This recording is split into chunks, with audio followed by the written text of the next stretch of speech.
What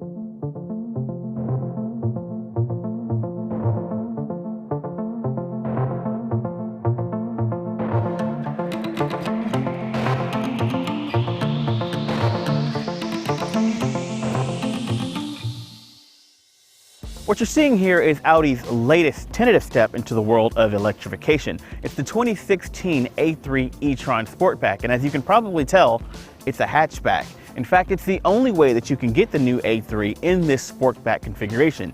And if you're as big a fan of compact hatches as I am, well, then we're already off on the right foot with a big check in the pros column. What's interesting about this being the last of the Sportbacks is that it's not uncommon for people just to mistake it for an older A3, which isn't so great if you want to show off your shiny new car, but it is kind of nice if you like a little bit of stealth to go along with your green driving. Speaking of stealth, check out this cool feature here at the front.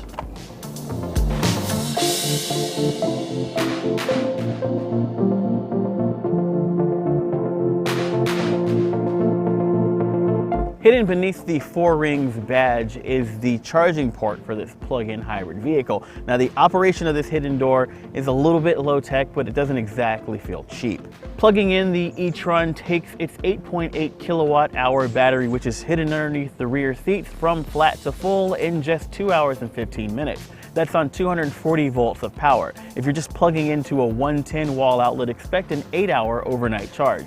For the trouble, the e-tron rewards with up to 31 miles of electric range.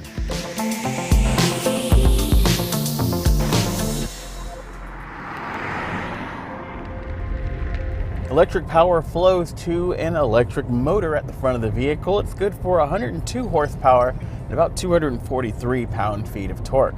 Now, around town, that's a good amount of torque, and since it starts at 0 RPM, it means that the e-tron gets off the line nice and tidily. It feels very responsive and snappy around town. If you've ever driven something like a Nissan Leaf or a Ford Focus Electric, you know about how this car feels. Now, for the first 31 miles of its battery's charge, this is a full electric vehicle. There's no speed cap on that. You can get up to highway speeds without using a drop of gas. But once that battery reaches a critical level, then the gasoline engine jumps in. Now, speaking of that engine, it's a 1.4 liter turbocharged gasoline engine that makes by itself about 150 horsepower and about 184 pound-feet of torque when it's working by itself.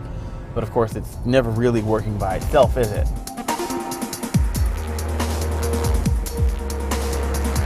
When both engines are working together, the total output's about 204 horsepower. That's because hybrid math is never as simple as addition.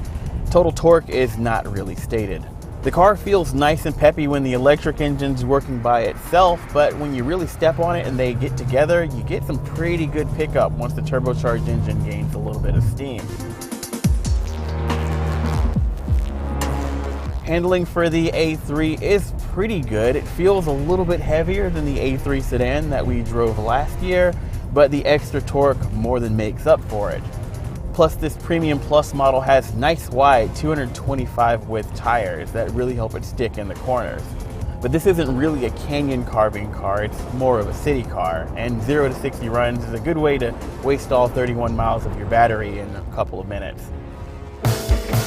Now, the e-tron is new to us here in the States, but the A3 Sportback that it's based on is getting close to about 4 years old globally. That means that we don't exactly have the bleeding edge of Audi technology. In the dashboard, we've got the Audi Connect infotainment system that sort of slides up out of the dashboard like an LCD Pop-Tart, and it's pushing really good NVIDIA graphics that are crisp and responsive. Now, the Connect part of the Audi Connect infotainment means that we have a 4G LTE data connection built in, which means we can do really cool things like get Google Earth imagery on our maps when navigating, or use the web to search for a destination.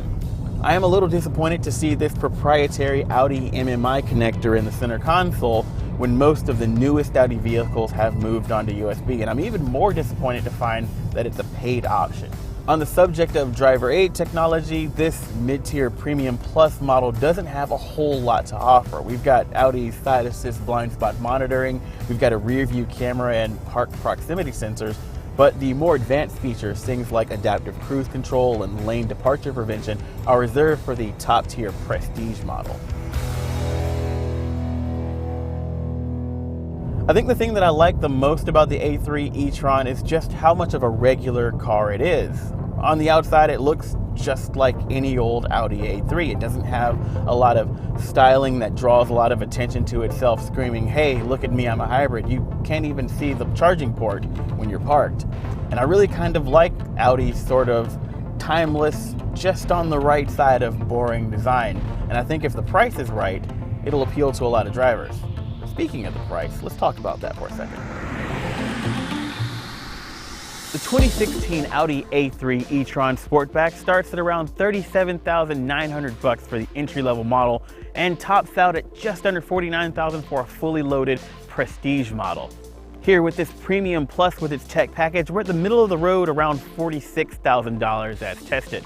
For that amount of money, the e-tron slots between vehicles such as the new Chevrolet Volt, which is going to offer a lot more electric range and efficiency for a little bit less money, and Mercedes-Benz's 2016 C-Class plug-in hybrid, which has a lot more amenities and luxury, but a little bit less electric range. Personally, I think the A3 slots nicely between those vehicles, blending the efficiency and amenities well.